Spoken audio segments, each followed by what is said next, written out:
எல்லோரும் நல்லா இருக்கிறீங்களா? பிரியமான பிள்ளைகளே, 2025ஆம் ஆண்டு புதிய ஆண்டு. 2024 உங்களை நான் பார்த்தேன். பார்த்தோமா பார்க்கலையா? பதில் கரெக்டாக வரணும். பார்த்தோமா? பார்த்தோம். ஆனால் 2025 உங்களை நான் பார்க்க மாட்டேன்னு நினச்சேன். ஆனால் ஆண்டவர் எவ்வளவு அதிசயமாய் இந்த ஆண்டும் நம்மை உயிரோடு இந்த ஆண்டை காண செய்திருக்கிறார். ஒரு தடவை கைகளை தட்டி கர்த்தரை மகிமைப்படுத்துவோமா? என் வாழ்க்கையில் எந்த அதிசயமும் நடக்கலை. என் வாழ்க்கை அமாவாசை மாதிரியே இருக்குது. நீங்கள் பௌர்ணமியிலே இருக்கிற மக்கள் சந்தோஷமாக இருக்கணும். யாருக்கு தான் கஷ்டம் இல்லை? எனக்கு இல்லையா? முடியாத சாமியார், முடியில்லாத சாமியார் இல்லை, முடியாத உடனே சிரிச்சிரு. முடியாத சாமியார். ஆக உடம்புல சதை இல்லை, எலும்பை மட்டுமே வச்சு உட்காந்துக்கிட்டு நான் வரேன், உனக்கு என்ன பிரச்சனை? மலையில் ஏறும் போது மட்டும் உனக்கு அசுக்கு புசுக்குன்னு மூச்சு வாங்கியிருக்கிறோம்.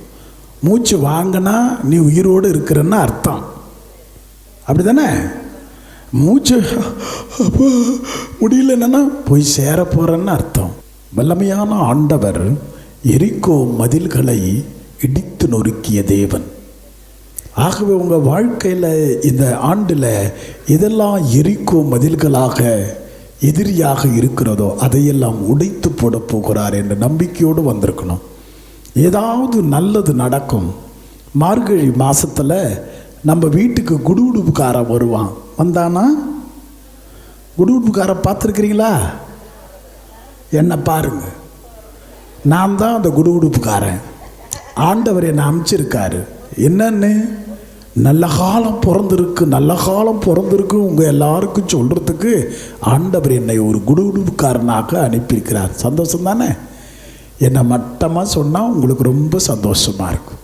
பிரியமான பிள்ளைகளே, எதை வேண்டுமானாலும் வாழ்க்கையில் இழந்து விடுங்கள், மகிழ்ச்சியை மட்டும் இழந்து விடாதீர்கள்.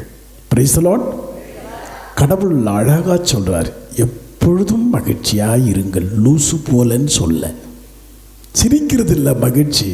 மனசுக்குள்ள ஒரு இதமான ஒரு ஃபீலிங்ஸ். அந்த ஃபீலிங்ஸ் அப்படியே அமைதியாக வச்சுருக்கோம். எதுக்கும் கோவப்பட வைக்காது, எரிஞ்சு விழ வைக்காது. எல்லாரை பற்றி நல்லா பேசும், எல்லாருக்கூடையும் நல்லா இருக்கணும்னு தோணும். வாழப்போகிறது கொஞ்ச நாள். 50 வயசுக்கு மேலே இருக்கிறவங்க மட்டும் கை தூக்கு. 50 வயசுக்கு வயசை கேட்குறான் பாரு இந்த சாமியார். பொம்பளைங்க கை தூக்கவே இல்லை. தூக்கிட்டீங்களா? நீங்கள் மட்டும் கை தட்டுங்க பார். 50 வருஷமாக ஆண்டவர் உன்னை சகிச்சு வச்சிருக்கிறார். எவ்வளோ பெரிய விஷயம் இது. அரை நூற்றாண்டு காலம் வாழ்ந்திருக்கிறாய் உலகத்தில். இன்னும் 60 வயசில் நக்கா முடிஞ்சு போச்சு. 50 வருஷம் வரைக்கும் வாழ்ந்தல்ல, 51வது வருஷம் போனஸ். புரியுதா? ஏன்னா 50 வயசுக்குள்ளேயே நீ பேரம்பேத்தை எடுத்துடணும். எடுத்துட்டீங்களா? அப்போ கிளம்பு. ஆக பிரியமான பிள்ளைகளை, நம்ம எப்படி இருந்தாலும் கடவுள் கைகளிலே தாங்குகிறார். நான் உடைந்த பாத்திரமோ ஒரு குலைந்த பாத்திரமோ, அப்பாவுடைய கையில் ஒரு களிமண். அம்மா அவங்க என்ன விரும்புகிறாங்களோ அதுபோல் நம்மளை இந்த வருஷம் வச்சுக்கிட்டோன்னா, நீயே கேட்டுக்கிட்டு இருக்காது. இப்படியே 2 ஏக்கர்னாலாம் வச்சுக்கிட்டு நல்லா ஊடு கட்டிக்கிட்டு நல்லா காலை நீட்டிக்கிட்டு இன்னும் 1 ஏக்கர் வந்தால் நல்லா இருக்குண்டியே. எதை கொடுத்தாலும் நமக்கு சந்தோஷம் வராது ஆத்தா. ஒன்று, இந்த கால் நடக்குதில்ல சந்தோஷம், இந்த காது கேட்குதில்ல சந்தோஷம், இந்த காற்று உள்ளே போதில்ல சந்தோஷம், இப்படி தீனி போட்ட உடனே இறங்குதில்ல சந்தோஷம். சின்ன சின்ன விஷயங்களில் சந்தோஷப்படுங்கள். ஒரு காலம் வரும் சாப்பிட முடியாது, நாக்கில் டேஸ்ட் இருக்காது, பேத்தி என்ன கெட்ட வார்த்தை சொல்கிறான்னு கேட்காது. அந்த மாதிரி காலத்திற்கு முன்னால் கடவுள் உன்னை எப்படி வச்சிருக்கிறார்னு சொல்லி மகிழ்ச்சியோடு இந்த வருடத்தை ஆரம்பியுங்கள். உடைந்த பாத்திரம் நான், எதற்கும் உதவாதவன். கர்த்தர் என்னை ஆசீர்வாதமாய் வழிநடத்துகிறார். கர்த்தர் உன்னை விரும்புகிறார். இந்த கார்மேல் அன்னை உன்னை விரும்புகிறாள். ஆகவேதான் இந்த ஆண்டை உனக்கு கொடுத்து இந்த ஆண்டு நீ உயிரோடு இரு என்று உனக்கு பரிசாக தந்திருக்கிறார். Praise the Lord. ஹல்லேலூயா. பிரியமான பிள்ளைகளே, இந்த அருமையான நல்ல நாளிலே நான் உங்களுக்கு சொல்ல போகிற, பகிர்ந்து கொள்ள போகிற ஒரு நல்ல காரியம், மரியாள் எப்பொழுதும் மகிழ்ந்திருந்தாள். மரியாள் எப்பொழுதும் மகிழ்ச்சியாக இருந்தாள். மகிழ்ச்சி என்பது பல்ல காட்டுறது கிடையாது. நான் மகிழ்ச்சியாக இருக்கிறேன் அப்படின்னோடனே உசுக்குன்னு பல்ல காட்டுவோம், அடுத்த நிமிஷமே கோவப்படுவோம். அதுக்கு பேர் மகிழ்ச்சி கிடையாது. மகிழ்ச்சி என்பது உள்ளத்தின் ஆழத்தில் ஏற்படுகிற ஒரு உணர்வு. எது நடந்தாலும் அந்த மகிழ்ச்சியை உன்னிடமிருந்து யாரும் எடுக்கவே முடியாது. அதான் ஆண்டவர் சொல்ற, உங்கள் மகிழ்ச்சியை உங்களிடமிருந்து யாரும் எடுத்துக்கொள்ள முடியாது. Praise the Lord. ஹல்லேலூயா. நான் சோகமா இருக்கிறேன், நான் அழுதுகிட்டு இருக்கிறேன், நான் ரொம்ப மோசமான நிலையில் இருக்கிறேன், காரணம் அவன்தான் இவன் தான் அப்படின்னு சொல்லி சொல்லி பழக்கமாயிடுச்சு. நம்ம மாதாவை கூட எப்போ பார்த்தாலும் சோகமாகவே பார்க்குறோம். அதான் பாட்டெல்லாம் ஒன்று பாடுவோமே மாதாவுக்கு. என்ன பாட்டு அது? சோக பாட்டு. அது கரெக்டாக சொல்லிட்டு, வியாகுல மாமரி ஏ தியாகத்தின் மாதாவே, சிலுவை அடியினிலே சிந்தைனும் தழுதாயோ.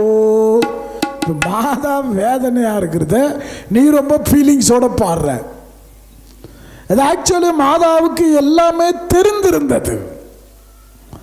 எல்லாம் தெரிந்த ஒருவன் ஏன் துன்பப்பட வேண்டும், வேதனைப்பட வேண்டும், வருத்தப்பட வேண்டும், கலக்கப்பட வேண்டும்? அதனால்தான் ஆண்டவர் இயேசு கூட சொல்லுவார், மணமகனை காட்டிக் கொடுப்பார்கள், அடிப்பார்கள், பாடுபடுவார், ஆனால் உயிர்ப்பார். அந்த வார்த்தைகளை சொல்லிவிட்டு போய்விடுவார் இயேசு. 3 தடவை சொல்லுகிறார். ஏன்னா சீடர்கள் துக்கம் அடைந்து விடக்கூடாது. இனம் புரியாத ஒரு உணர்வு பூர்வமான அமைதியும் சமாதானம் கலந்த ஒரு கலவைக்கு பெயர்தான் மகிழ்ச்சி. அமைதியும் சமாதானமும். இட்லிக்கு என்ன போடுவ? மூஞ்ச பேர். இட்லியில என்ன எடுத்த உடனே இட்லிக்கு என்ன போடுவேன்னா சட்னி சாம்பார். முதல்ல அரிசியை ஊற போடு, அதில் உளுத்தம் பருப்பை போடு. யார் உன்னை கல்யாணம் பண்ணிக்கினாலும் பாவம். சட்னி சாம்பார் இதை தவிர வேற எதுவும் செய்யாத. அதுவும் நல்லாவும் இருக்காது, உப்பு போட்டு வைக்கும் சிலது. ஆகவே தான் நான் இளையாங்கண்ணில் இட்லி சாப்பிட்றதே கிடையாது. கொடுத்தா தானே சாப்பிட்றதுக்கு. ரொம்ப ஸ்மார்ட்டாக இருக்குது எல்லாம். உடனே பதில் சொல்கிறீங்க.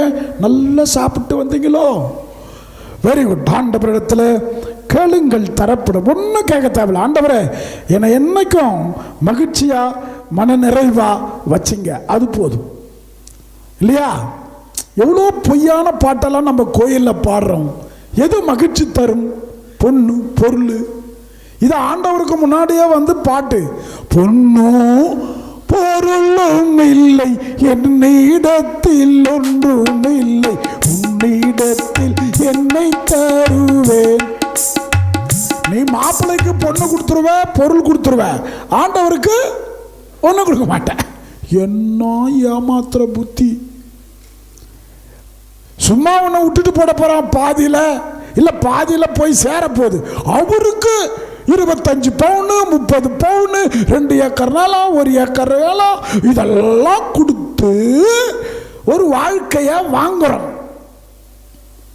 ஒரு திருமண வாழ்க்கைய வாங்குறோம். எதுவுமே வேணாம் ஃபாதர், நான் என் மனைவி கிட்ட இருந்து எதுவுமே வாங்கல திருமணத்தப்போ. வெறுமனே என் மனைவி அப்படியே கட்டின சேலையோடு என்னிடம் வந்து குடும்பம் நடத்துகிறாள் என்று சொல்லக்கூடிய ஒரு ஆண் மகன்கள். ஆக பிரியமான பிள்ளைகளை அந்த மாதிரிலாம் ஆள் வராது. உன்னை ஓசியிலேயே உன்னை தூக்கி எடுத்து வளர்த்து ஆளாக்கி இன்னைக்கு நல்லா கார்மேல் மாதா மலையில உட்கார வச்சு அழகு பார்க்கறது யாரு? ஏசப்பா அவர்கிட்ட வந்து பொண்ணோ பொருள், அவர் போட்ட பிச்சை. உன் கையில் வச்சிருக்கிற நகை யார் கொடுத்தது? நீ பிறக்கும் போதே உருவிட்டு வந்தியா நகைய? இந்த வாழ்க்கையில் வந்த பிறகு அப்படி இப்படி சம்பாரிச்சு அது இது சம்பாதிக்கிறதுக்கு திறனை கொடுத்து, சக்தியை கொடுத்து, வாழ்க்கையை கொடுத்து, சரி சரி வச்சுக்கோ 23 பவுன் 40 பவுன் வச்சுக்கோ அப்படின்னு ஆண்டவர் போட்ட அதை கோயிலில் வந்து உட்காந்துக்கிட்டு அவரு முன்னாடியே பொண்ணும் பொருளும். எவ்வளவு திமிரு நமக்கு, எவ்வளவு திமிரு. கடவுள் மட்டும் நேரம் வந்தா உங்க எல்லார் கண்ணையும் குத்திடுவாரு. என்ன குத்த முடியாது, ஏன்னா கண்ணாடி இருக்கு. பிரியமான பிள்ளைகளே, மாதா மகிழ்ச்சியாக இருந்தாள். முதல்ல கபிரியேல் தூதர் வந்து சொன்ன பிறகு சற்று மரியாள் ஒரு மாதிரியா ஃபீல் பண்ணாங்க. கொஞ்சம் கஷ்டமா இருந்திருக்கும். அவளும் மனுஷி தானே, கொஞ்ச நேரம் அப்படி ஃபீல் பண்ணிருப்பாங்க. ஒன்ஸ் இயேசு அந்த மரியாளுடைய வயிற்றிலே கருதரித்தவுடன், அதனால்தான் சொல்றேன், நீங்களாக சந்தோஷமா இருக்க முடியாது. நீங்கள் யாரை சுமக்கிறீர்களோ அதுதான் உங்களுக்கு மகிழ்ச்சியை தரும். Price the Lord. இப்ப நீங்க சுமந்த பிள்ளை உங்களுக்கு மகிழ்ச்சியை தருதா? எங்க தருது? மருமக வந்த உடனே ஒரு மாதிரியா திரியிறான்.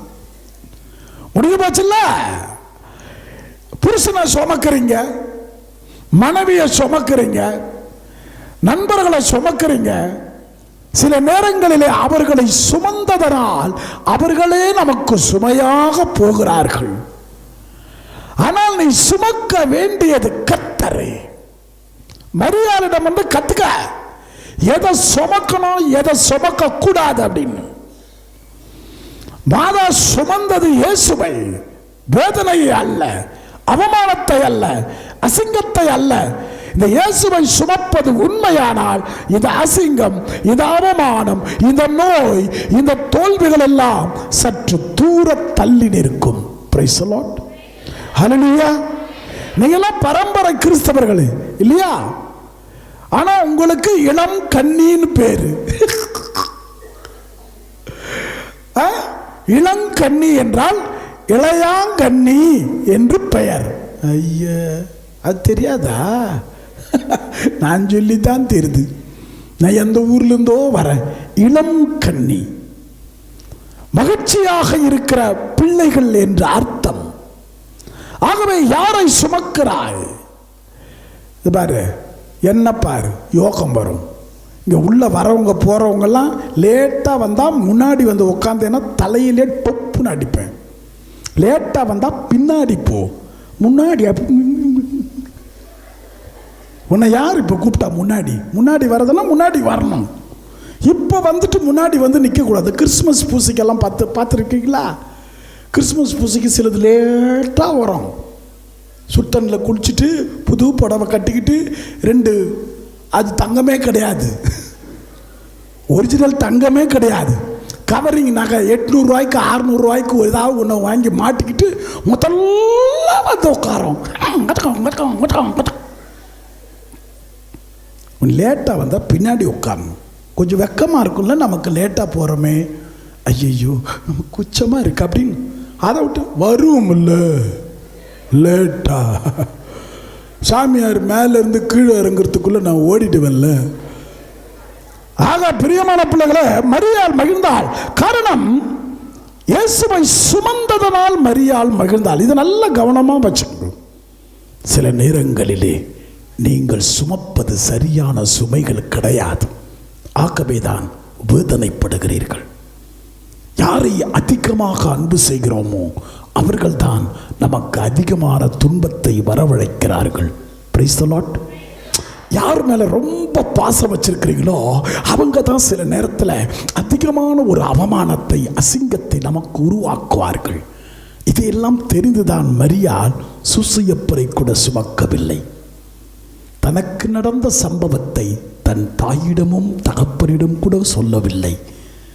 கல்யாணம் பண்ணிக்க போற சூசியப்பரிடம் கூட சொல்லவில்லை. காரணம், நான் தாங்கி இருப்பது இயேசுவை.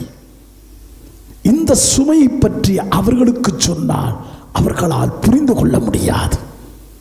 ஆகவே இந்த சுமையை நான் சுமந்தால்தான் அது எனக்கு ஒரு மனநிறைவும் மகிழ்ச்சியும் தரும் என்று மரியாள் உணர்ந்தாள். ஆகவே இயேசுவை சுமந்து பாருங்கள். 2025 இந்த மாதாவினுடைய பாடல் அதுதான் எனக்கு சொன்னது. மரியாள் அவ்வளவு அவமானத்திலும் என விட்டிருப்பாங்களா ஜனங்க? கணவனே அறியாமல் கருத்தாங்கி இருக்கிறாள் இளையாங்கண்ணியிலே ஒருத்தி, விட்டுருவீங்களா?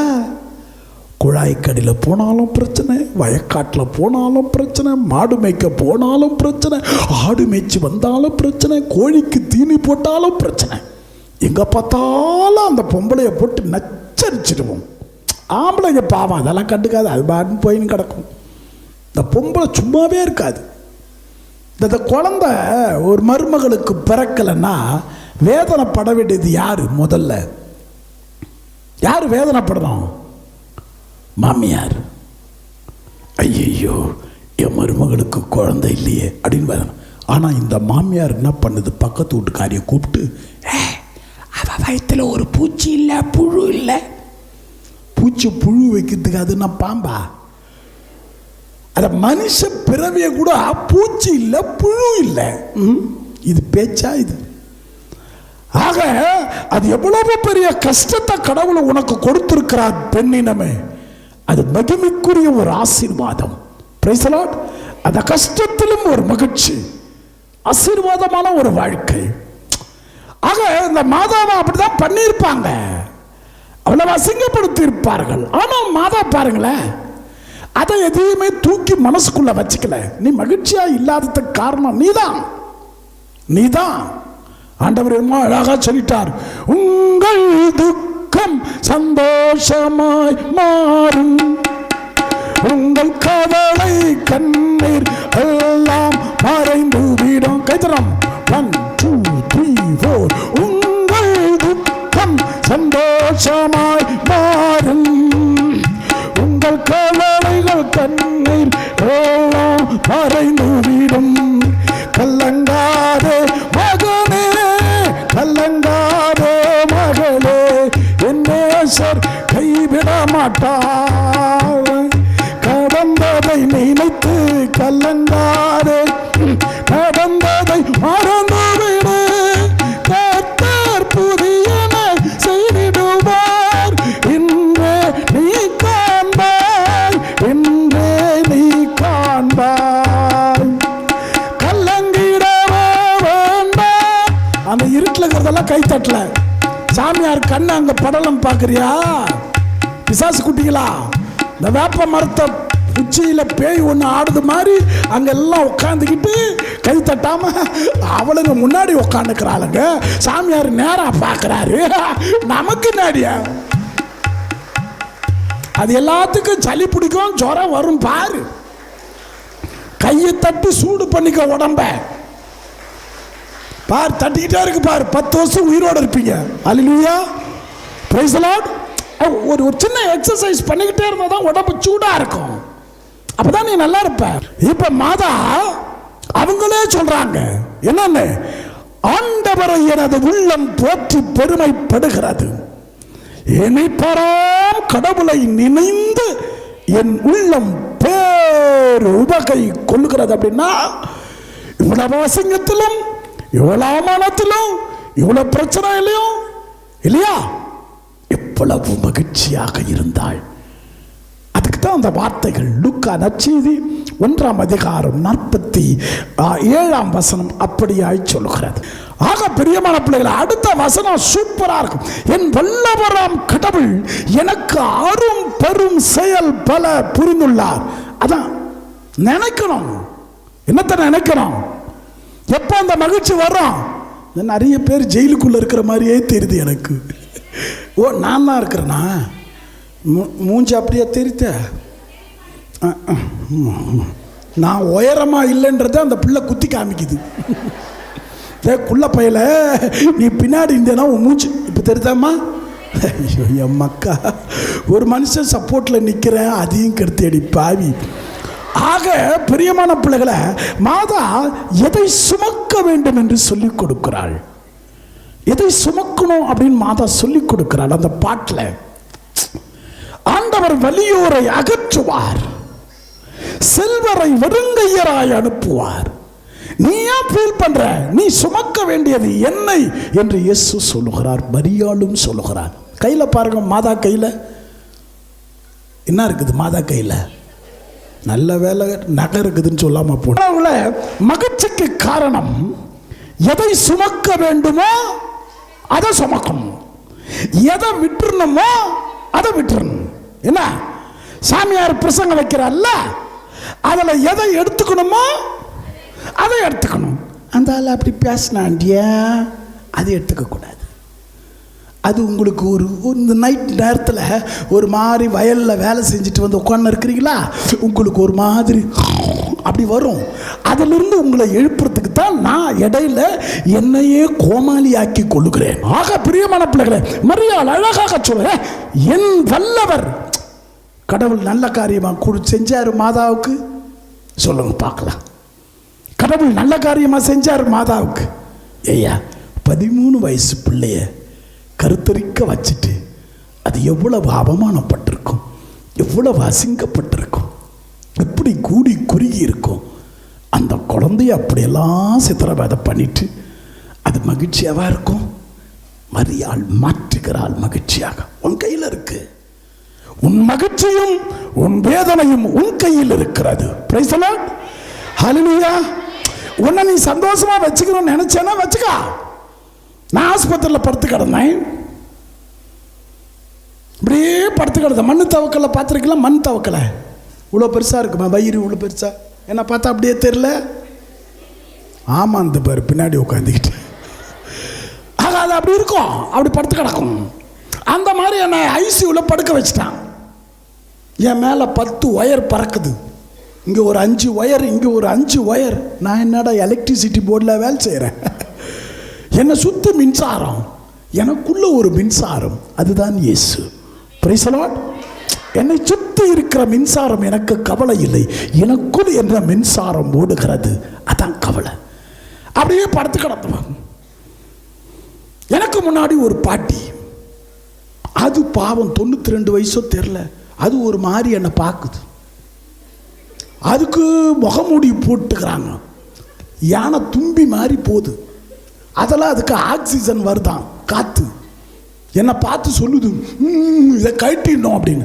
நானா என்ன தான் கட்டி வச்சுக்கிறானுங்களே, நான் எங்கே வந்து உன்னை கட்டுறது? அத்தா என்னை விட்டுரு அத்தா, நானே இந்த நிலைமையில் இருக்கிறேன். என்னால் மூச்சு விட முடியல. என்கிட்ட சொல்லிடி பாவி, இந்த கையில் ரத்தம் போகுது, இந்த கையில் ட்ரிப்ஸு போகுது, நானே விளங்காத பையன் மாதிரி படுத்து கிடக்கிறேன்.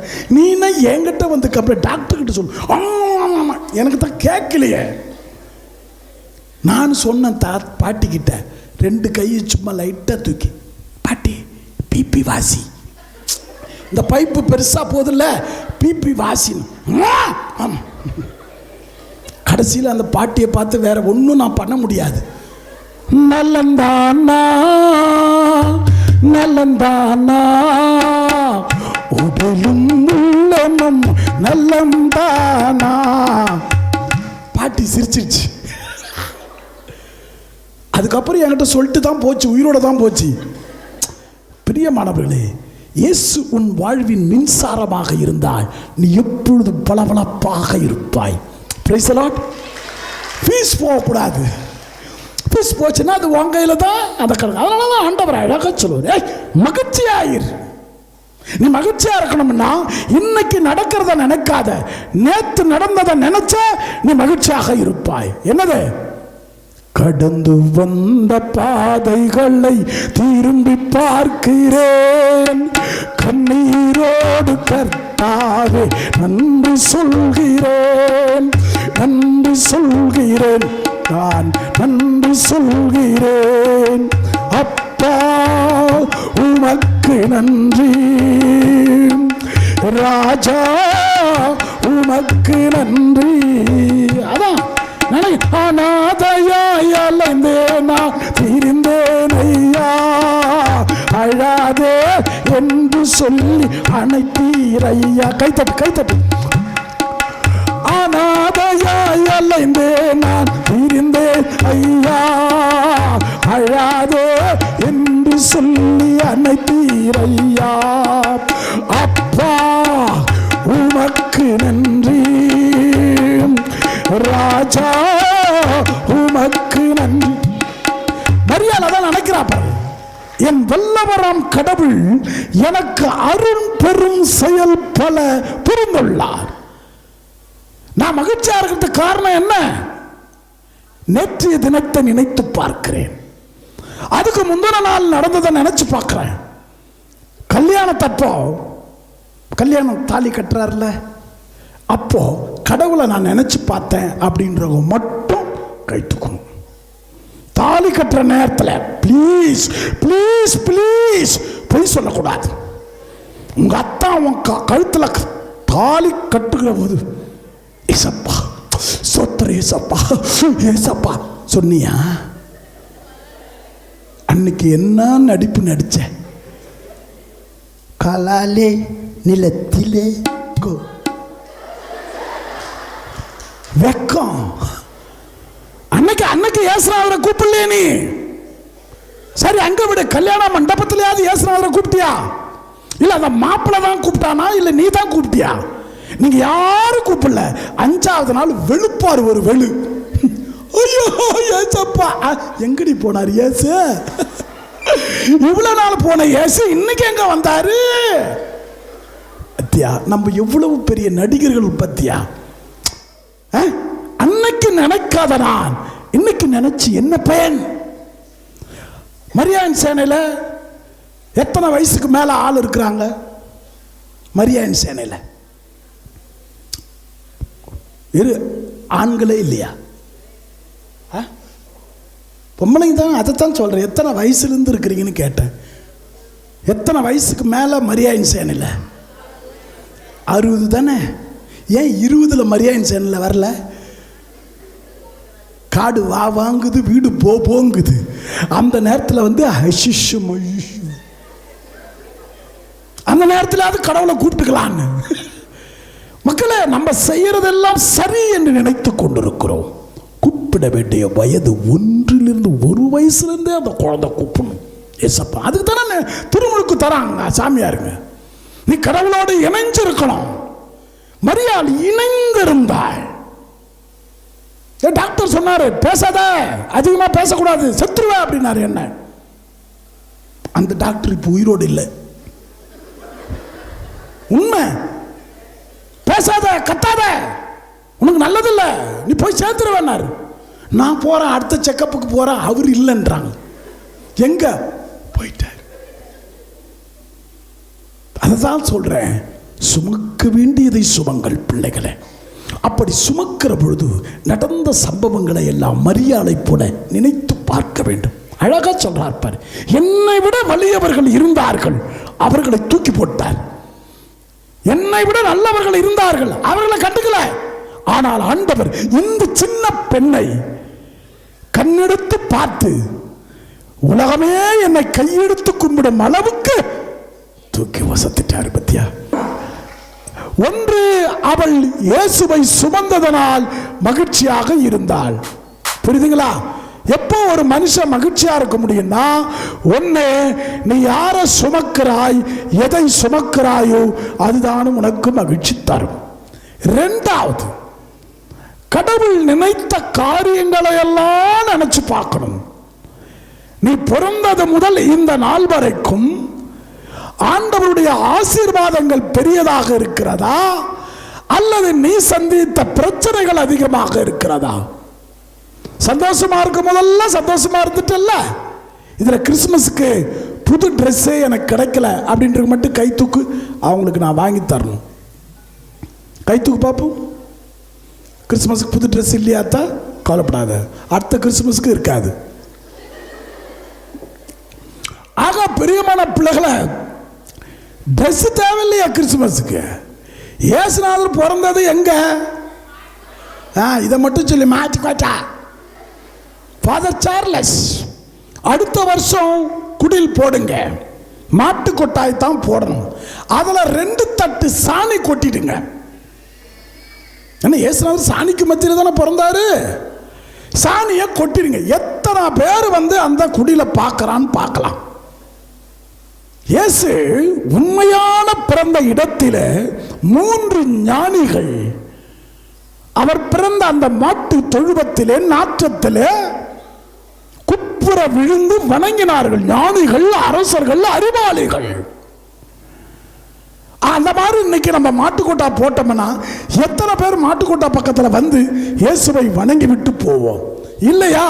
2 மாட்டை கட்டிடுங்க பக்கத்தில், மாட்டுக்கோட்டா போட்டு 2 மாடு, 2 சட்டு சாணி, கொஞ்சம் வைக்கோல், யாரு தொடுறான்னு பார்ப்போம்.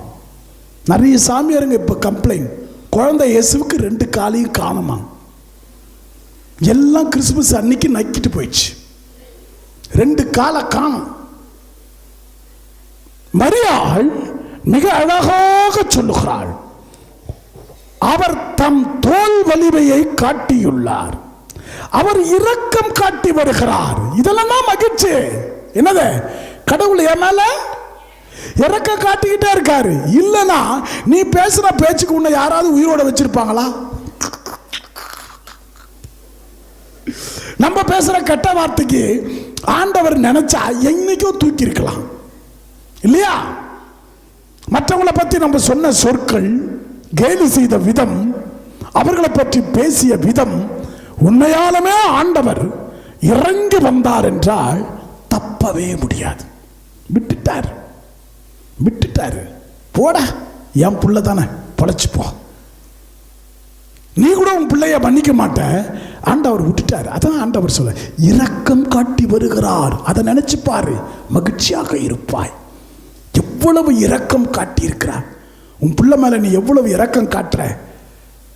திருடனா இருந்தாலும் சரி, அது திருட்டு பயலா இருந்தாலும் சரி, பொய்க்கார பயலா இருந்தாலும் சரி, காக்கைக்கும் தன் குஞ்சு. நீயே அப்படி நினைக்கும் போது உன்னை உருவாக்கிய தேவன் உன்னை எப்படி நினைப்பார்? இரக்கம் காட்டி வருகிறார். God has been merciful. அதை திங்க் பண்ணோம். அதை திங்க் பண்ணாலே நீங்க மகிழ்ச்சியாக இருப்பீர்கள். பிரைஸ் பர்றா, எப்படிப்பட்ட நான் எப்படியெல்லாம் வாழ்ந்துகிட்டு இருக்கிறேன். ஒன்று சொல்லட்டுமா மக்களை, நீங்க உங்க புருஷன் பக்கத்தில் உட்காந்து, ஏங்க கல்யாணத்துக்கு முன்னாடி எப்படிப்பட்ட வாழ்க்கையை வாழ்ந்தீங்க அப்படின்னு கல்யாணம் ஆனப்ப கேட்டிருக்கணும். கேட்டுப்பார், ஒரு பய உண்மையை சொல்ல மாட்டான். அதே மனைவியை கேட்டுப்பார், அது பாவம் அப்படி தூக்கி விடும், நான் தான் மகாராணின்னு சொல்லும். எல்லாம் பொய் பொய்யா சொல்லுறதுனால தான் நிறைய விஷயங்களை மறைத்து நாம் வாழ்வதால் தான் திருமண வாழ்க்கை ஓடிக்கொண்டிருக்கிறது. இந்த இளம் வாலிப பிள்ளைகள் கூட செல்போனில் நிறைய விஷயங்களை மறைச்சி பார்க்குது. அம்மா நான் இவருக்கு தான் பேசுகிறேன், இதைத்தான் நான் பார்த்தேன் அப்படின்னு சொல்லு பார்ப்போம். சொல்லிடுன்னு நினைக்கிற போன வந்தால் தான் அதை எடுத்துட்டு 10 கிலோமீட்டர் வந்துடுது. கார்மேல் மலைக்கு வீட்டில் ஃபோன் அடித்தா அது இங்கே வந்து தான் பேசுது. எல்லாருமே ஒரு விதத்தில் மறைத்து வாழ்வதனால் தான் வாழ்க்கை ஓடிக்கிட்டு இருக்கு. கடவுள் எவ்வளவு இரக்கப்படுறார் பாருங்க. நீ மறைச்சாலும் சரி, நீ திறந்த மனசோடு இருந்தாலும் இந்த தெய்வன் உன்னை ஆசீர்வதித்துக் கொண்டே இருக்கிறார். அதனால தான் அதான் மாதம் இதெல்லாம் நினைச்சு பார்த்தாங்க, என் மேல இரக்கம் காட்டினாரே கடவுள். இன்னைக்கு கூட நான் இங்கே மறையுரை ஆற்றுவதற்கு காரணம், பல நேரங்களிலே என் வாழ்க்கையிலே நான் பாடுகிற பாடல், நான் காணாமல் போன ஆடல்லவா கர்த்தர் என்னை தேடுகிறார். கைத்தட்ட, காணாமல் போன ஆடல்லவா கர்த்தர் என்னை தேடுகிறார். ஆதாமை போல ஆண்டவன் வார்த்தையை அன்பு மீறி நான் நடந்தேன். காயினை போல மனுகோலை நான் புரிந்தேன். ஆரம்ப முதலே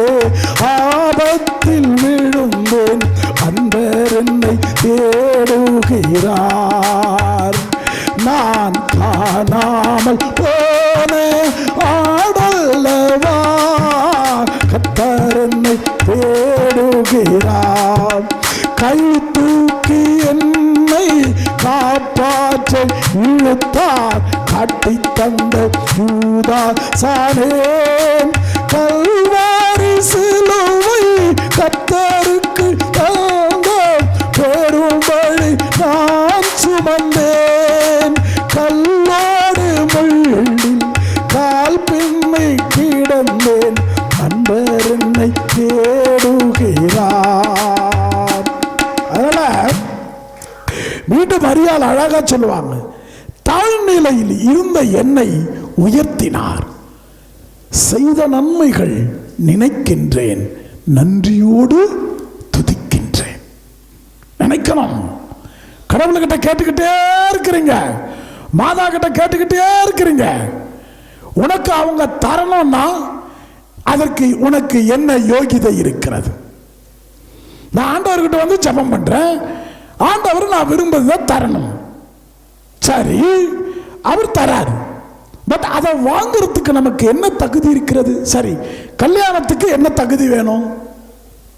கல்யாணம் பண்ணிக்கிறதுக்கு என்ன தகுதி வேணும் சொல்லு பாப்போம். ரொம்ப அவசியம். வயசு, நல்ல பையனா இருக்கணும், அப்புறம் நல்ல வேலை. நீ போடுற வார்த்தையெல்லாம் பாரு, நல்ல பையன், நல்ல வேலை, நல்ல குடும்பம். எங்க இருக்குது? இல்லை தெரியாம இளையாங்கண்ணில் யார் நல்லா சொல். ஒரு அம்மா இப்படிதான் என்ன கேட்டுச்சு, ஃபாதர் ஏதாவது ஒரு நல்ல பையனா, நல்ல வேலையில, நல்ல குடும்பத்து பையனா இருந்தா சொல்லுங்க ஃபாதர்ன்னு சொல்லுச்சு. நான் சொன்னேன், நான் தான். வேற என்ன பதில் சொல்ல முடியும்? ஏன் யார் நல்லவன் கிடையாதுயா? யார் நல்ல பையன், யார் நல்ல பொண்ணு? இங்க கை தூக்கு பார்ப்போம். தூக்கிடான் பார்க்க, கை இப்படி போயிடும். ஏதோ ஒரு அளவுக்கு ஒரு மாதிரி இருந்தா ஓகே, கல்யாணம் பண்ணி அவ்வளவுதான். ஒரு காலத்தில் எப்படி கல்யாணம் பண்ணாங்க? ஒரு குடிகாரனுக்கு எப்படி கல்யாணம் பண்ணாங்க? இவனுக்கு ஒரு கால் கட்டு போட்டா சரி ஆயிடு. எவன்டா கத்து கொடுத்தது உனக்கு? இப்படி கல்யாணம் பண்ணி வச்சு எத்தனை பேரை திருத்தி இருக்கிறீங்க? கால் கட்டு போட்ட பிறகு ஒரு நல்லா ஆயிட்டாரா? ஒருத்தன் டெய்லி குடிச்சிட்டு வந்திருக்கிறான். மனைவி கேக்குது, ஏன்டா இப்ப டெய்லி குடிக்கிற, உயிரை வாங்குற?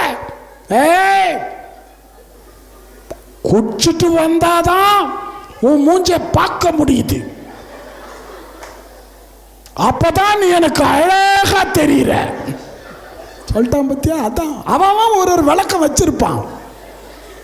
நான் ஒருத்தனை கேட்டேன், கிறிஸ்துமஸ் அன்னைக்கு சாயந்தரமா குடிச்சுக்கிட்டு இருந்தான். ஏன்டா இன்னைக்கு ஆரம்பிச்சுட்ட? நீங்க தானே பிரசங்கத்தில் சொன்னீங்க. நான் என்னடா சொன்னேன்? வாக்கு மனிதரானார், நம்மிடைய குடிகொண்டா. ஆஹா, அப்படி சொன்னதை இப்படி எடுத்துக்கிட்டான் ஐயா. அவன் வசதிக்கு பிரசங்கத்தை புரிஞ்சுக்கிறான். ஆக பிரியமான பிள்ளைகளே, மகிழ்ச்சியாக இருங்கள். என்னத்தை கொண்டு போற வாழ்க்கையில?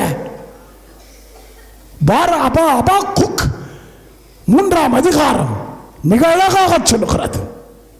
அவர் அழகா சொல்லுவார், தேவனுடைய அத்திமரம் துளிர் விடாமல் போனாலும், திராட்சை செடி பலன் தராமல் போனாலும், மந்தையிலே ஆடுகளின்றி போனாலும் நான் கர்த்தருக்குள் மகிழ்ச்சியாயிருப்பேன். அத்திமரம் துளிர் விடாமல் போனாலும், திராட்சை செடி பலன் தராமல் போனாலும், கர்த்தருக்குள் மகிழ்ச்சியாயிருப்பேன். என் தேவனுக்குள் களி கூறுவேன். அத்திமரம் துளிர் விடாமல் போனாலும், திராட்சை செடி கனி கொடாமல் போனாலும். அப்ப அழகா சொல்லுவார் 17ஆம் வசனம், அத்திமரம் துளிர்த்து அரும்பாமல் போனாலும், திராட்சை கொடிகள் கனி தராவிட்டாலும், ஒலிவ மரங்கள் பயனற்று போனாலும், வயல்களிலே தானியம் விளையாவிட்டாலும், கிடைகளிலே ஆடுகள் அழிந்து போனாலும், தொழுவங்களிலே மாடுகள் இல்லாமல் போனாலும், நான் ஆண்டவருக்குள் களி கூறுவேன். என் மீட்பராம் கடவுளின் மகிழ்ச்சியிலே நான் ஒவ்வொரு நாளும் வாழ்வேன். Price the Lord. அப்போ உனக்கு எது சந்தோஷம் கொடுக்குது? வயல்ல நல்லா விளைஞ்சா சந்தோஷமா? உன் கடையில் மாடுகள் நல்லா குட்டி போட்டா உனக்கு சந்தோஷமா? ஆடு நிறைய இருந்தா சந்தோஷமா? பாடு நல்ல பால் கறந்தா சந்தோஷமா? அந்த பாலை தான் உன் வாயில ஊத்த போறாங்களே. செத்து போனா பால் ஊத்துவாங்கல்ல. என்னென்னமோ நடக்குது. அதெல்லாமா மகிழ்ச்சி? அது ஒரு சின்ன மிருகம். ஒரு நாளைக்கு கொடுக்கும், ஒரு நாளைக்கு கொடுக்காது, ஒரு நாள் உயிரோடு இருக்கும், ஒரு நாள் செத்து போவோம். நீ அதை விட பெரியாய். Price the Lord. அதுதான் எனக்கு சந்தோஷம் தருது. அவர் தான் எனக்கு சந்தோஷம் தரார். ஃபாதர் கிட்ட கேட்டேன், என்ன ஏன் கூப்பிட்ட? ஒரு தடவை வந்தல்ல இளையாங்கன்னைக்கு, உங்களுக்கு பேர் அடிக்கல பாரு, 1 2 தான் சொல்லுது, மற்றதெல்லாம் அப்படியே அமைதியாக கிடக்குது. உங்களுக்கு போர் அடிக்கல? சும்மா சும்மா என்னையா கூப்பிட்டுக்கிட்டு இருந்தா போர் அடிக்கல? எனக்கும் அடிக்கல. இந்த சாமியாருக்கும் அடிக்க மாட்டேன். என் தம்பிக்கு இல்லை சாமி, மக்கள் எல்லாரும் விரும்புறாங்க. அப்ப நீ விரும்பலையா அப்படின்னு கேட்டு, எல்லாரும் விரும்புறாங்க, அதுக்கு நான் எங்க போறது? ஆக பிரியமான பிள்ளைகளை, அதுதான் மகிழ்ச்சி. இதுதான் மகிழ்ச்சி. இப்போ நீ நாளைக்கு நாங்கள் ஃபாதர் எங்கள் ஊருக்கு வராதீங்க ஃபாதர் சொன்னாலும் நான் வேற ஊரில் போய் சந்தோஷமா இருப்பேன். என் சந்தோஷத்தை யாரும் என்னிடம் இருந்து எடுக்க முடியாது. Praise the Lord. ஹல்லேலூயா. அந்த நம்பிக்கையோடு வாழுங்க. இந்த புது வருஷத்துல தானம் இல்லாம போட்டுட்டா, இவங்க மாடு செத்து போனாலும் பரவாயில்ல, கண்ணுக்குட்டி போனாலும் பரவாயில்ல, ஆட்டுக்குட்டி போனாலும் பரவாயில்ல, அதுக்கு மேல தகப்பனை நான் வச்சிருக்காருல்ல, உயிரோட வச்சிருக்காருல்ல, அவ்வளோ தூரம் என்ன கொண்டு வந்தார்ல, இனிமேலுமா கொண்டு போகாமல் போகிறார். நினைக்கணும் மக்களே, அதை நினைக்கணும். மறவாமல் நினைத்தீரையா, மனதார நன்றி சொல்வேன். மறவாமல் நினைத்தீரையா, மனதார நன்றி சொல்வேன். இரவும் பகலும் என்னை நினைத்து இதுவரை உதவினீரே. இரவும் பகலும் என்னை நினைத்து இதுவரை உதவினீரே. நன்றி நன்றி ஐயா, கோடி கோடி நன்றி ஐயா. தடைகளை உடைத்தீரையா, தள்ளாட விடவில்லையே. சோர்ந்து போன நேரமெல்லாம் தூக்கி என்னை சுமந்து வாக்கு தந்து தேற்றினீரே. சோர்ந்து போன நேரமெல்லாம் தூக்கி என்னை சுமந்து தண்ணீரி சுமந்தீரையா. நன்றி நன்றி ஐயா, கோடி கோடி நன்றி ஐயா. ஆக ஒரு மன நிறைவு. மாதா போய் கேட்குறாங்க கானாவூர் கல்யாணத்தில். மாதா என்ன கேட்டாங்க கல்யாணத்தில்? 2 பவுன் செயினா கேட்டாங்க தான் புள்ள கிட்ட. ஏடா ராசா, ஒரு பட்டு புடவை எடுத்து கொடுக்கல உங்கள் அம்மாவுக்கு? கல்யாணத்துக்கு போயிருக்கிற, ஒரு புது கல்யாணத்துக்கு போகிறேன், ஒரு பட்டு புடவை கொடுக்கூடாது? உங்கள் அப்பா தான் செத்து போயிட்டான் சூசேப்பரு. ஏன் மாதாவுக்கு இருக்கு இல்லையா? நகை எடுத்து கொடுத்தாரா ஏசுநாதர்? கொடுத்துருப்பார், நமக்கு என்ன தெரியும்ல. அதான் அதான் அப்படித்தான் நினைப்போம் நம்ம. அந்த அம்மா அங்கே வேலைக்காரி மாதிரி அங்கே புடவையை தூக்கி சொருகிட்டு மல்லிப்பூ கொஞ்சம் வச்சுக்கிட்டு அது பாட்டும் வேலை பார்க்குது. இவர் போய் பார்த்தாரு. அப்படித்தானே தோணுது உங்களுக்கு? மாதா சிடு சிடு சிடு சிடு சிடு சிடுன்னு இருந்தாங்க. கவலைப்படுற பொம்பளையாக இருந்தால் ஏதாவது ஒரு மூலையில் போய் உட்காந்து தின்னுபிட்டு கவரில் 5 பேரை கூப்பிட்டு போய் தின்னுட்டு 50 ரூபா வச்சுட்டு வந்துடும். இப்போ எவன் தான் அந்த கவரை கண்டுபிடிச்சானோ தெரியலப்பா. ஒரு காலத்தில் 500 ரூபாய் ஜேக்கப்பு மேற்கு தெரு அப்படின்னு சொல்லுவாங்க. சொல்லுவாங்களா? இப்போ சொல்கிறாங்களா? சொல்ல மாட்டேன்றானு. எவ்வளோ பிள்ளைங்க கவலையாக இருக்குது பாரு, சொல்ல மாட்டேன்றாங்க. அவன் கவர் பண்ணிடுறான். கவர் 500 ரூபா வைக்கிறானோ, 50 ரூபா வைக்கிறானோ, 100 ரூபா வைக்கிறானோ தெரிய மாட்டேங்குது. வந்தா வரட்டும், போனா போட்டோம், அவன் 100 ரூபாய் சொருவிட்டு திருட்டு போயிடுறான். இந்த கவர் அப்படின்னால மறைப்பது என்று அர்த்தம். புரியுதா? நம்மளும் அப்படி நம்மளை மறைச்சு வச்சிருக்கிறோம். சில பேர் அப்படி சிரிக்கிற மாதிரியே சிரிப்பான், மனசுக்குள்ள பார்த்துருக்கிறீங்களா? சிலது அப்படியே சிரிக்கிற மாதிரியே சிரிக்கும், உள்ள அப்படியே குதிக்கும். இல்லை வாங்க அக்கா, ஏன்டா அவன் வந்தா அம்பளம் மாதிரி கவரு, வேற எந்த கவரும் கிடையாது. காணா ஒரு கல்யாணத்தில் போதுப்பாரு மாதா, யார் மகிழ்ச்சியா இருப்பாங்கன்னா, இன்னொருத்தனும் மகிழ்ச்சியா இருக்கணும்னு நினைக்கிறானே அவன்தான் எப்பொழுதும் மகிழ்ச்சியாக இருப்பான். Price the Lord. நான் நிறைய பாயிண்ட் சொல்லிட்டு இருக்கேன், மனசுல வச்சுங்க. 1, இயேசுவை சுமக்கணும். 2, கடந்ததை நடந்ததை நினைச்சு பார்க்கணும். 3, இன்னொருவனும் மகிழ்ச்சியாக இருக்கணும்னு நினைக்கணும். இந்த காணா ஒரு கல்யாணத்தில் அது சாப்பிட்டுச்சோ இல்லையோ தெரியாது, இல்லையா? நம்ம சொந்தக்கார கல்யாணத்தில் தான் நம்ம பரிமாறுவோம். மற்றவங்க கல்யாணத்துக்கு போனால் என்ன பண்ணுவோம்? அப்படியே போய் டபக்குன்னு உட்காந்து டபக்குன்னு எந்திரிச்சு போயிடுவோம். அவன் நடத்துகிறானோ நடத்தல, அதில் பிரியாணி நல்லா தான் இருக்கும். ஒன்று சொல்கிற மக்களை, நீங்கள் பெரிய மண்டபத்தில் கல்யாணம் வைக்கிறீங்களோ எனக்கு தெரியாது, ரொம்ப நகை போட்டு கல்யாணம் பண்ணுறீங்களோ எனக்கு தெரியாது, பெரிய பெரிய துணி பட்டுப்புடவைகள் கட்டி பேண்ட் ஷர்ட்டை கோட்டு வெயிலில், இளையாங்கண்ணி வெயிலில் கோட்டு போட்டு கல்யாணம் பண்ணுறாயா? யாரா உனக்கு சொல்லி கொடுத்தது? கோட்டு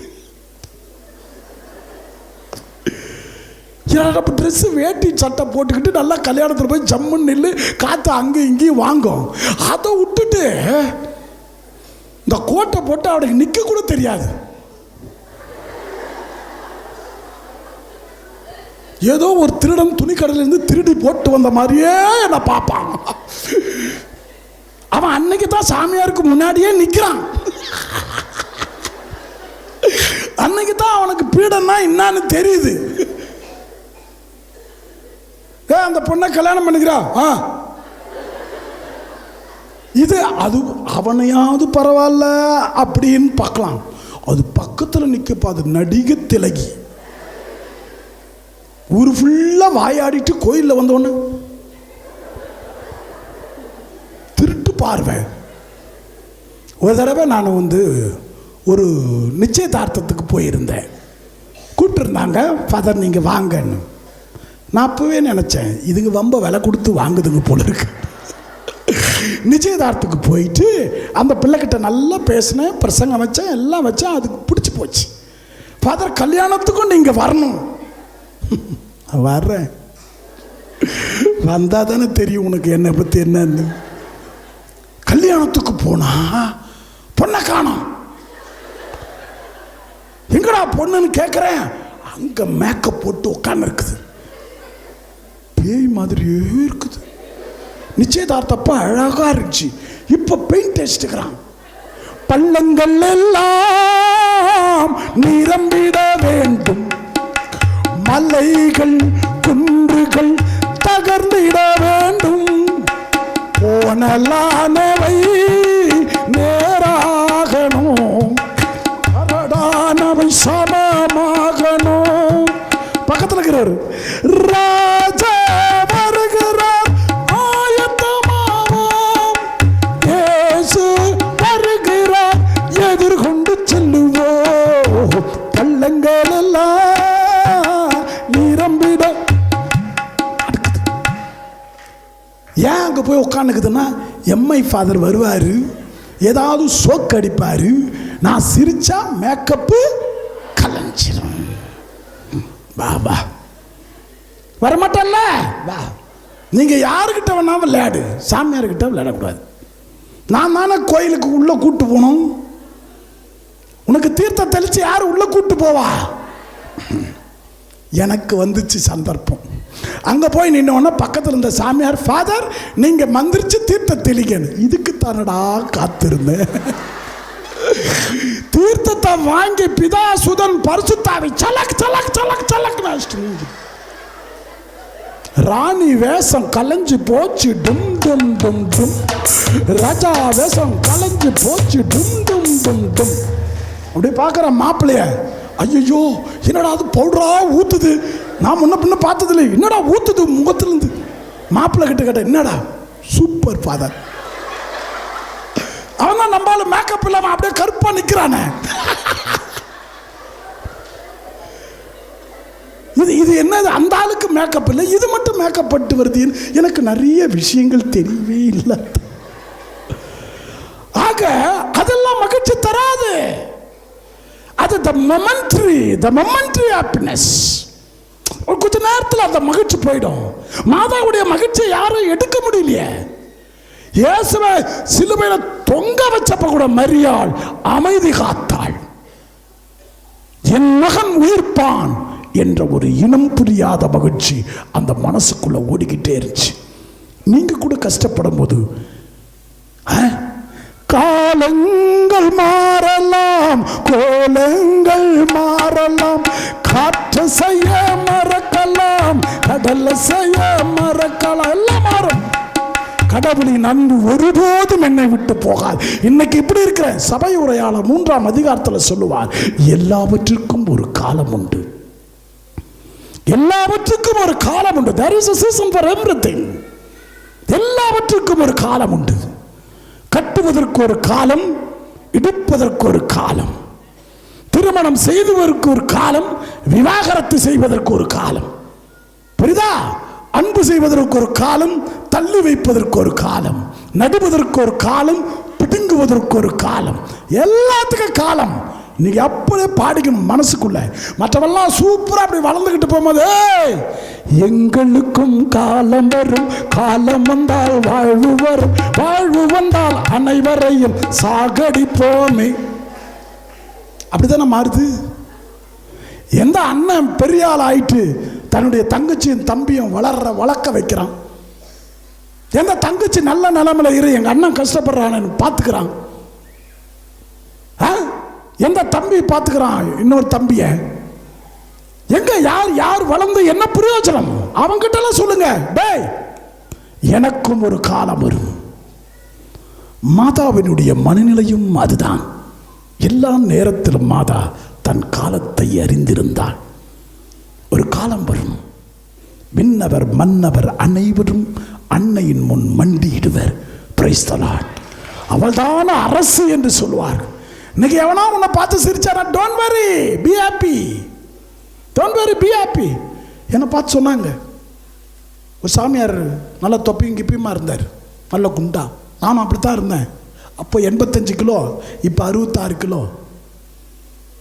அப்போ 85, இப்போ 66.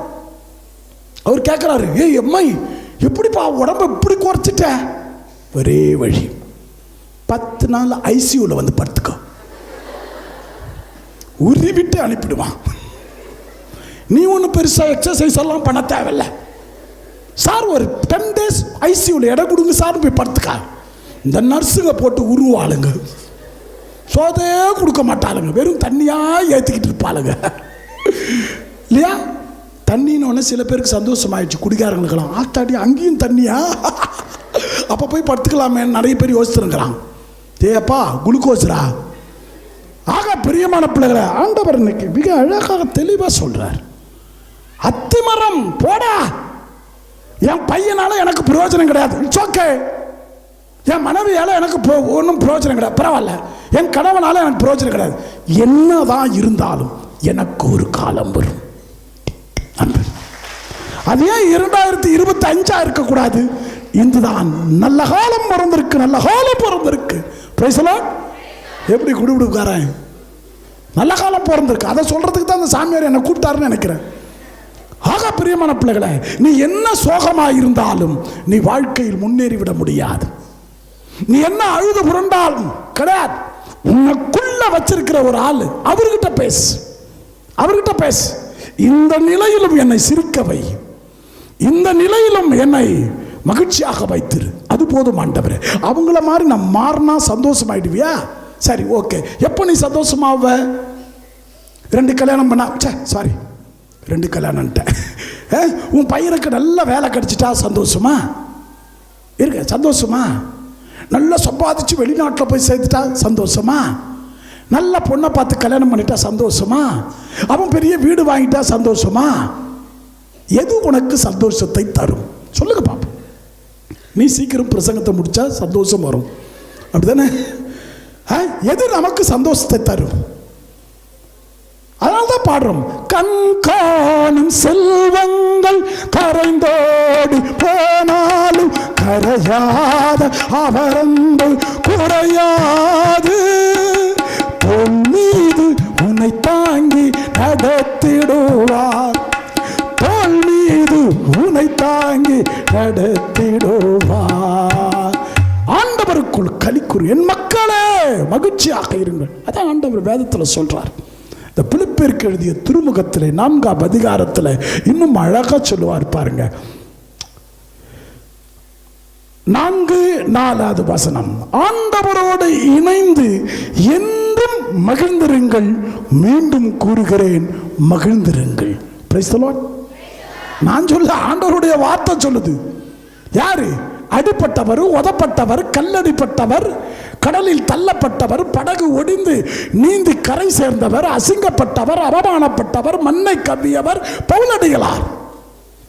அவர் சொல்றார் பாருங்க, வாழ்க்கையில கஷ்டத்தையும் நஷ்டத்தையும் சந்திச்சு செத்து போன ஒரு மனுஷன் பேசுறார், டேய் மகிழ்ச்சி ஆயிரு, ஆண்டவருக்குள் மகிழ்ந்திருங்கள், நீங்கள் கிறிஸ்தவ பிள்ளைகள், மறந்து விடாதீர்கள். அதனால் தான் ஆண்டவர் திருமுழுக்கு பெறுகிற பொழுது அருமையான வசனம் சொல்லப்பட்டது. என்னது? இவரே இரண்டாம் மகன், இவரிடம் அந்த மாதிரி சொல்லணும்.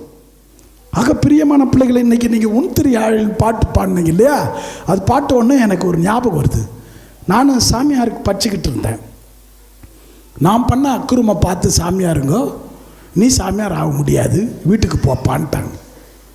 இப்போ கூட உங்களுக்கு தோணுதில்லை, இந்த ஆள் எப்படி சாமியார் ஆனானோ தெரியலன்னு? இது நிறைய நினைக்குது, தெரியுது, எல்லாம் பிசாசு குட்டியோ நினைக்குது.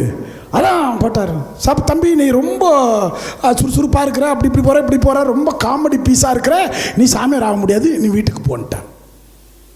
எனக்கு தெரியாது, அன்னைக்கு தான் தெரியுது நான் காமெடி பீஸுன்னு. அப்புறம் வீட்டுக்கு போய் எங்கள் அம்மா கிட்ட போனேன், ஏய் மம்மி இங்கே வா, நான் சாமியார் ஆக முடியாதுன்னு என்னை அனுப்பிச்சிட்டாங்க. எங்கள் அம்மா சிரிக்குது. எனக்கு அப்பவே தெரியும் நீ வந்துடுவேன்னு. பெத்த ஆத்தாலாது ஒரு மகன் கஷ்டத்தை வந்து சொல்லினுக்கிறேன், எனக்கு அப்பவே தெரியும் நீ வந்துடுவேன். எங்கள் அப்பா கிட்ட போனேன், என்னப்பா என்னை அனுப்பிச்சிட்டாங்களே வெளியே, எனக்கு என்னடா தெரியும். அவரு யாராவது ஒரு ஆள் தோல் மேலே கை போட்டுக்கலாம், வாடிச்சிடலாம், ஒன்றும் பரவாயில்லடா, ஆவலன்னா நீ பிஷப் ஆகலாண்டா அப்படின்னு சொல்லலாம்ல. யார் சாமியார் ஆனால் தானே பிஷப் ஆக முடியும். ஓ எவ்வளோ ஆசை பற்றியா எனக்கு. ஆக உடனே என்ன பண்ணார், போய் நற்கரனுக்கு முன்னாடி போய் உட்கார்றா, கொஞ்ச நேரம் உட்காந்து ஆண்டவர்கிட்ட ஜெபம் பண்ணு, எங்கேயாவது சேர்த்து விடுவார். அப்போ உட்காந்து இந்த சாமியார் கிளப்பி விட்டார். அதான் தியான பாட்டு என்ன பாட்டு பாடினாரு,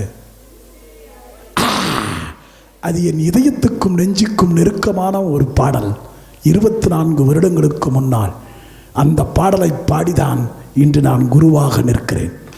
அந்த பாட்டை தனியாக பாடினேன்,